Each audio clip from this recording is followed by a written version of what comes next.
नमस्कार, बहुत स्वागत है आप सभी का फर्स्ट इंडिया न्यूज में। मैं हूं आपके साथ शिखा शर्मा। तो चलिए सीधे रुख करते हैं न्यूज ब्लास्ट की खबरों का। राष्ट्रपति भवन में आज हुई नीति आयोग की बैठक। प्रधानमंत्री नरेंद्र मोदी की अध्यक्षता में बैठक हुई है। बैठक में बीजेपी शासित राज्यों के मुख्यमंत्री मौजूद रहे। पश्चिम बंगाल सीएम ममता बनर्जी भी बैठक में मौजूद रही। नीति आयोग की बैठक में पीएम मोदी ने कहा कि विकसित भारत में हर भारतीय की महत्वाकांक्षा है। विकसित भारत में राज्यों की सक्रिय भूमिका। सभी राज्य सीधे लोगों से जुड़े हुए हैं। राज्य लक्ष्य पाने के लिए भूमिका निभा सकते हैं। 2047 तक विकसित भारत बनाना हमारा लक्ष्य है। राज्यों को सक्रिय भूमिका निभानी होगी। ये लक्ष्य हर भारतीय से जुड़ा है। ये दशक तकनीकी बदलाव का दशक है। हम सही दिशा में आगे बढ़ रहे हैं। ये दशक अवसरों का दशक है। हम इन अवसरों का फायदा उठाना चाहिए। तो नीति आयोग की बैठक आज चर्चा का विषय बनी रही, क्योंकि कुछ ने वॉकआउट किया तो वहीं कुछ ने बहिष्कार भी किया, लेकिन वहीं बीजेपी शासित राज्यों के सीएम इसमें मौजूद रहे। प्रधानमंत्री नरेंद्र मोदी की अध्यक्षता में राष्ट्रपति भवन में आज नीति आयोग की बैठक हुई। बैठक में बीजेपी शासित राज्यों के सीएम मौजूद रहे। पश्चिम बंगाल सीएम ममता बनर्जी भी बैठक का हिस्सा रहे। नीति आयोग की बैठक में पीएम मोदी ने कहा कि विकसित भारत में हर भारतीय की महत्वाकांक्षा है। विकसित भारत में राज्यों की सक्रिय भूमिका है। सभी राज्य लोगों से सीधे जुड़े हुए हैं। राज्यों को सक्रिय भूमिका निभानी होगी। 2047 तक विकसित भारत बनाना हमारा लक्ष्य है। ये लक्ष्य हर भारतीय से जुड़ा है। ये दशक तकनीकी बदलाव का दशक है। हम सही दिशा में आगे बढ़ रहे हैं। ये दशक अवसरों का दशक है। हमें इन अवसरों का फायदा उठाना चाहिए। विदेश मंत्री एस जयशंकर वियतनाम दौरे पर 31वें आसियान क्षेत्रीय मंच में भारत का पक्ष रखा है। आर्थिक, राजनीतिक, तकनीकी कनेक्टिविटी सहयोग से ही उभर सकते हैं। परस्पर निर्भरता का अनुचित लाभ नहीं उठाएं। वैश्विक साझा संसाधन और वैश्विक वस्तुओं की डिलीवरी हो। आतंकवाद और अभिव्यक्तियों का मुकाबला करने में मजबूत बने। आतंकी पनाहगाहों, वित्त पोषण नेटवर्क को नष्ट करें। साइबर अपराध से निपटने में एआरएफ बदलाव ला सकता है। एओआईपी पर आसियान आउटलुक के लिए मजबूत समर्थन की बात कही और इंडो पैसिफिक महासागर पहल और एओआईपी के बीच तालमेल हो। क्वाड आसियान के नेतृत्व वाले तंत्रों का पूरक है। भारत आने वाले वर्षों में एआरएफ में योगदान देने के लिए प्रतिबद्ध है। ये बातें कही गई। विदेश मंत्री एस जयशंकर का दौरा, और इस दौरान उन्होंने वैश्विक साझा संसाधन और वैश्विक वस्तुओं की डिलीवरी की बात कही। साथ ही साथ कनेक्टिविटी, बेहतर तालमेल की बात कही। 31वें आसियान क्षेत्रीय मंच में भारत का पक्ष रखा है विदेश मंत्री ने। आर्थिक, राजनीतिक, तकनीकी कनेक्टिविटी सहयोग से ही उभर सकते हैं, ये उन्होंने कहा है। और परस्पर निर्भरता का अनुचित लाभ नहीं उठाएं। वैश्विक साझा संसाधन और वैश्विक वस्तुओं की डिलीवरी हो। आतंकवाद और अभिव्यक्तियों का मुकाबला करने में मजबूत बने। आतंकी पनाहगाहों, वित्त पोषण नेटवर्क को नष्ट करें। साइबर अपराध से निपटने में एआरएफ बदलाव ला सकता है। एओआईपी पर आसियान आउटलुक के लिए मजबूत समर्थन की बात कही। इंडो पैसिफिक महासागर पहल और एओआईपी के बीच तालमेल। क्वाड आसियान के नेतृत्व वाले तंत्रों का पूरक है। भारत आने वाले वर्षों में एआरएफ में योगदान देने के लिए प्रतिबद्ध है। अब वापस रुक करते हैं न्यूज ब्लास्ट खबरों का। तो लोकसभा अध्यक्ष ओम बिरला आज जोधपुर दौरे पर रहे।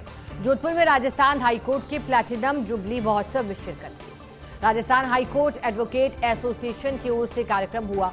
कार्यक्रम को स्पीकर ओम बिरला ने संबोधित किया। ओम बिरला ने हाईकोर्ट के 75 वर्ष की यात्रा पर सभी को बधाई और कहा कि राजस्थान हाईकोर्ट ने अपने कार्य से अलग पहचान बनाई है। इस गौरवशाली यात्रा में योगदान देने वाले सभी बार और बेंच को याद करता हूं।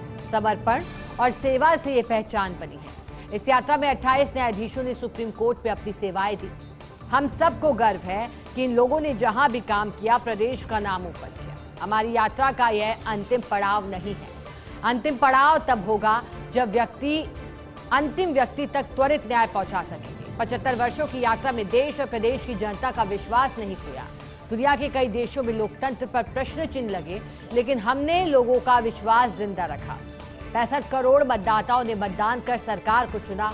यह विश्व भर के लिए एक मिसाल है। चुनाव आयोग ने अपनी पारदर्शिता और जवाबदेही से निष्पक्ष चुनाव प्रणाली बनाई है। ओम बिरला ने तमाम बातें कही और क्योंकि आज जोधपुर में एक विशेष कार्यक्रम था जिसका हिस्सा बनने के लिए गए थे और जोधपुर दौरे पर भी रहे। इस दौरान बात कही उन्होंने लोकतंत्र से जुड़ी और राजस्थान हाईकोर्ट एडवोकेट एसोसिएशन की ओर से आज कार्यक्रम आयोजित किया था।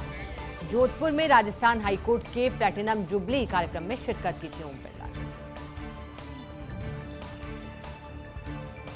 चलिए आगे बढ़ते हैं, कुछ और महत्वपूर्ण न्यूज प्लस की खबरों को देखते हैं। लोकसभा अध्यक्ष आज जोधपुर दौरे पर रहे। जोधपुर में राजस्थान हाईकोर्ट के प्लैटिनम जुबली महोत्सव में शिरकत की। राजस्थान हाईकोर्ट एडवोकेट एसोसिएशन की ओर से कार्यक्रम हुआ। कार्यक्रम को स्पीकर ओम बिरला ने संबोधित भी किया। मुख्य अतिथि के तौर पर ओम बिरला ने कार्यक्रम में शिरकत की। दूसरी बार लोकसभा स्पीकर बनने के बाद पहली बार जोधपुर आए हैं ओम बिरला। सुप्रीम कोर्ट के न्यायाधीश justice Pankaj Mittal, justice Sandeep Mehta, Rajasthan high court के मुख्य न्यायाधीश जस्टिस MM श्रीवास्तव, पूर्व मुख्य न्यायाधीश जस्टिस SS शिंदे कार्यक्रम में मौजूद रहे। प्रदेश सरकार के कानून मंत्री जोगाराम पटेल भी कार्यक्रम में मौजूद थे।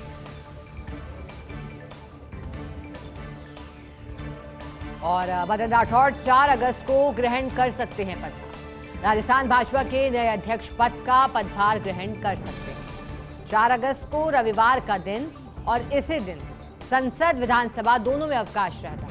पदभार ग्रहण के अवसर पर सीएम भजनलाल शर्मा भी मौजूद रहेंगे। पूर्व सीएम वसुंधरा राजे, नए प्रभारी राधा मोहन अग्रवाल, विजय राहटकर, मंत्री, विधायक, पार्टी पदाधिकारी, पूर्व बीजेपी प्रदेश अध्यक्ष सहित अग्रिम मोर्चे के कार्यकर्ता की मौजूदगी रहेगी। तो विजय माल्या पर सेबी ने 3 साल का बैन लगाया है। भारतीय मार्केट में विजय माल्या 3 साल के लिए बैन किए गए हैं। 3 साल तक शेयर मार्केट में माल्या के लेन देन पर पाबंदी है। विजय माल्या की किसी भी सिक्योरिटीज फ्री होल्डिंग फ्रीज रहेगी। 2016 में देश छोड़कर ब्रिटेन भाग गया था माल्या। माल्या पर चल रहे हैं फ्रॉड और मनी लॉन्ड्रिंग के केस। 5 जनवरी 2019 को अदालत ने विजय माल्या को भगोड़ा घोषित कर दिया था। डॉक्टर शालिनी रजनीश होगी कर्नाटक की नई मुख्य सचिव। मुख्य सचिव के रूप में अपने पति डॉक्टर रजनीश गोयल की जगह लेंगी शालिनी। कर्नाटक कैडर की 1989 बैच की IAS अफसर हैं डॉक्टर शालिनी रजनीश। अभी अतिरिक्त मुख्य सचिव सह विकास आयुक्त के पद पर कार्यरत हैं। कर्नाटक के इतिहास में अपने पति की जगह CS बनने वाली तीसरी नौकरशाह होंगी। इससे पहले मालती दास, टेरेसा भट्टाचार्य ले चुकी हैं CS के रूप में अपने पति की जगह। कमला हैरिस लड़ेंगी अमेरिकी राष्ट्रपति चुनाव। कमला हैरिस ने अपनी उम्मीदवारी का ऐलान कर दिया है। राष्ट्रपति चुनाव के लिए आधिकारिक तौर पर उम्मीदवारी घोषित की है। अमेरिका में 5 नवंबर को होने वाले हैं राष्ट्रपति पद के चुनाव। रिपब्लिकन की ओर से डोनाल्ड ट्रंप, जबकि डेमोक्रेट्स की तरफ से कमला हैरिस मैदान में है।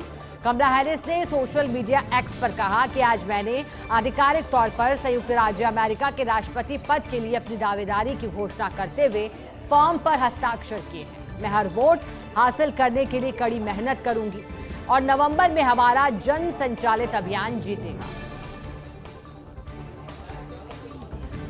15 अगस्त को नई जगह शिफ्ट होगा कांग्रेस मुख्यालय। पिछले 46 वर्षों से 24 अकबर रोड पर कांग्रेस मुख्यालय है। 9A कोटला मार्ग स्थित इंदिरा भवन में नया मुख्यालय होगा। नए कांग्रेस मुख्यालय के भवन का निर्माण पूरा होने के करीब 6 मंजिला भवन में अध्यक्ष और महासचिवों के कार्यालय होंगे। अन्य पदाधिकारियों के कार्यालय, सम्मेलन कक्ष, लाइब्रेरी, रिसर्च सेंटर, आनुषंगिक संगठनों के लिए भी जगह होगी। दीनदयाल उपाध्याय मार्ग पर कांग्रेस मुख्यालय बन रहा है। कांग्रेस मुख्यालय के पत्ते में दीनदयाल उपाध्याय मार्ग नहीं, बल्कि पते में 9A कोटला मार्ग का उपयोग करेगी कांग्रेस। स्वतंत्रता दिवस पर नए मुख्यालय के उद्घाटन की तैयारी कांग्रेस पार्टी की।